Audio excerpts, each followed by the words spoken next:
తాకట్లో ఉన్న మీ బంగారాన్ని విడిపించి ఆ రోజు ఆన్లైన్ రేటుకి కొంటాం. Sharma gold company.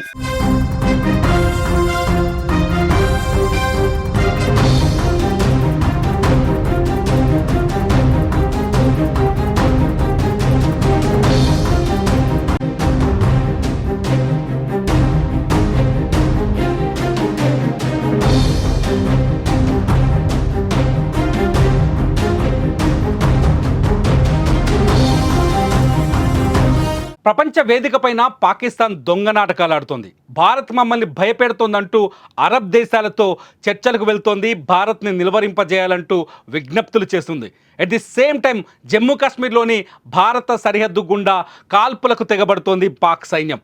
తాజాగా కుప్వారా, బారాముల్లా సెక్టార్లో శుక్రవారం రాత్రి కూడా పాక్ సైన్యం భారత సైన్యం పైన కాల్పులకు తెగబడింది.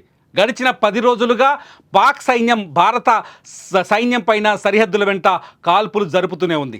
ఇటు అరబ్ దేశాలతో మాట్లాడుతూనే పాకిస్తాన్ సైబర్ నేరగాళ్లను కూడా భారత్ పైకి ఊసిగొలుపుతోంది.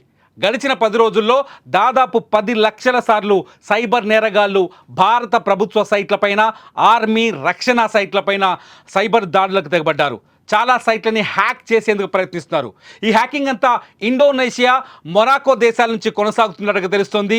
టర్కీ నుంచి దిగుమతి చేసుకున్న ప్రత్యేక సైబర్ నేరగాళ్ల అండతో ఈ దాడులకు తెగబడుతున్నట్టుగా భారత ఇంటెలిజెన్స్ వర్గాలు అంచనా వేస్తున్నాయి.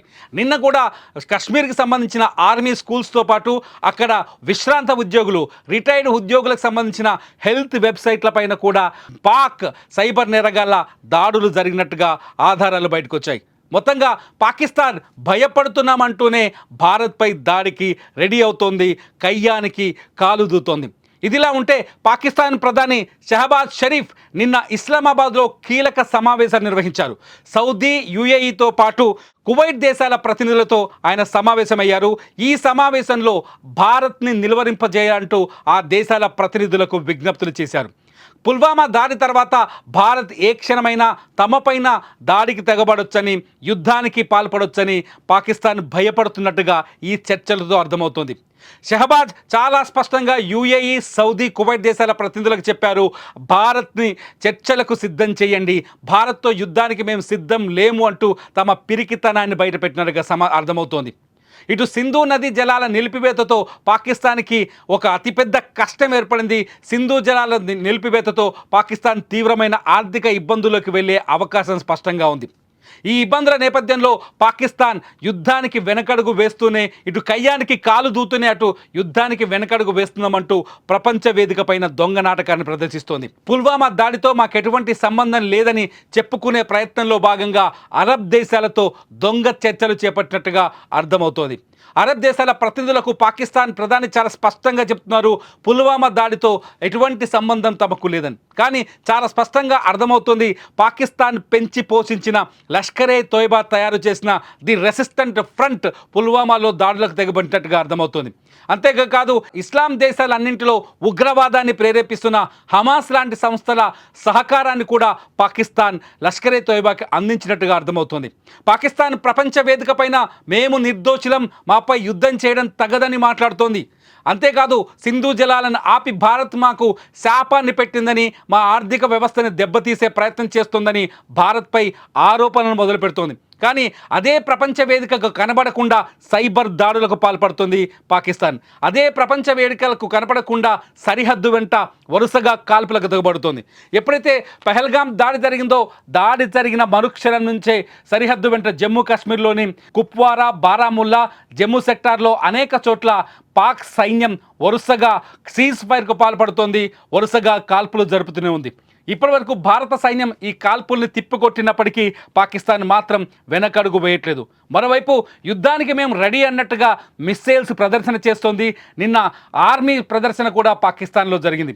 మరోవైపు అణ్వాయుధాలని, ఆయుధాలని బార్డర్కు తరలిస్తోంది. ఇటు ఆటం బాంబులు వేస్తామని భారత్ను బెదిరిస్తోంది. ఇవన్నీ చేస్తూనే మేం తప్పు చేయలేదు, భారత్ను నిలువరింపజేయండి అంటూ ప్రపంచ దేశాల ముందు దొంగ కన్నీరు, మొసలి కన్నీరు కారుస్తోంది.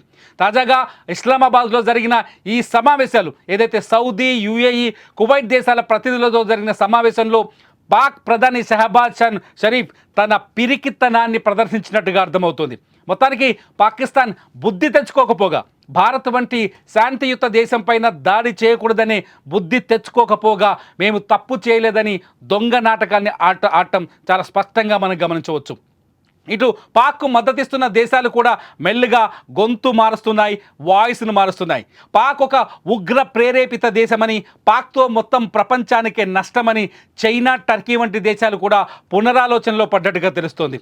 ఇప్పటికే చైనా పైన అమెరికా ఆంక్షలున్నాయి. ఈ నేపథ్యంలో ప్రస్తుత పరిస్థితుల్లో పాకిస్తాన్కి మద్దతిస్తే అమెరికాతో మరిన్ని ఇబ్బందులు తప్పవని చైనా కూడా అంతర్గతంగా పునరాలోచిస్తున్నట్టుగా ప్రపంచ విశ్లేషకులు, ఆర్థిక విశ్లేషకులు అంచనాలు వేస్తున్నారు. ఈ నేపథ్యంలో పాకిస్తాన్ మెల్లిగా క్రమంగా ప్రపంచ దేశాలపైన ఒంటరిగా మారుతోంది. తాము ఒంటరిగా మారుతున్నామని తెలిసిన వెంటనే అరబ్ దేశాలతో మెల్లిగా భారత్ వైపు తమ కాన్సన్ట్రేషన్ పెంచింది పాకిస్తాన్. అరబ్ దేశాలతో భారత్కున్న సత్సంబంధాలని ఆసరగా చేసుకొని యుద్ధాన్ని నిలువరింపజేయాలని ఆలోచనకు వస్తున్నట్టుగా తెలుస్తోంది. భారత్ ఒకవేళ యుద్ధానికి పాల్పడితే తీవ్రంగా నష్టపోతామని పాకిస్తాన్ అరబ్ దేశాల ముందు మొరపెట్టుకున్నట్టుగా సమాచారం అందుతోంది. అంతర్జాతీయ వార్తా సంస్థలు ఈ వార్తని చాలా స్పష్టంగా రాస్తున్నాయి. నిన్న జరిగిన దౌత్య చర్చల్లో పాకిస్తాన్ ప్రధాని చాలా స్పష్టంగా చెప్పినట్టుగా తెలుస్తోంది. భారత్ని నిలువరింపజేయండి, భారత్ ఏ క్షణంలోనైనా పుల్వామా దాడికి ప్రతీకారంగా పాకిస్తాన్పై దాడి చేయొచ్చు, ఏ క్షణంలోనైనా బాంబుల వర్షం కురిపించవచ్చు, భారత్ని నిలువరింపజేయండి, మోదీతో చర్చలకు వెళ్ళండి అంటూ నిన్న దౌత్య చర్చల్లో సౌదీ, యుఏఈ, కువైట్ దేశాల ప్రతినిధులతో మొరపెట్టుకున్నట్టుగా ఇంటర్నేషనల్ వార్తా సంస్థలు కొన్ని వార్తల్ని ప్రచురించాయి. ఇదంతా చూస్తుంటే పాకిస్తాన్ ఒక డ్రామా ఆడుతున్నట్టుగా అర్థమవుతోంది. ఇటు కాల్పులకు తెగబడుతూనే, సైబర్ దాడులకు పాల్పడుతూనే, అటు ప్రపంచం ముందు మాత్రం మేము తప్పు చేయలేదని నిరూపించుకునే దొంగ ప్రయత్నం చేస్తున్నట్టుగా అర్థమవుతోంది. మీరేమనుకుంటున్నారు? పాకిస్తాన్ చేస్తున్న ఈ చర్యల్ని మీరెలా చూస్తారు? పాకిస్తాన్ ఇటు దాడులకు పాల్పడుతూనే అటు శాంతి మంత్రం వైపు అడుగులు వేస్తోంది. ఇటువంటి పాకిస్తాన్ పైన యుద్ధం చేయాలా వద్దా? మీరేమనుకుంటున్నారో మీ అభిప్రాయాన్ని వీడియో కింద రాయండి. మీ కామెంట్స్ పైన నేను మరో వీడియో చేస్తా. చూస్తూనే ఉండండి సుమన్ టీవీ.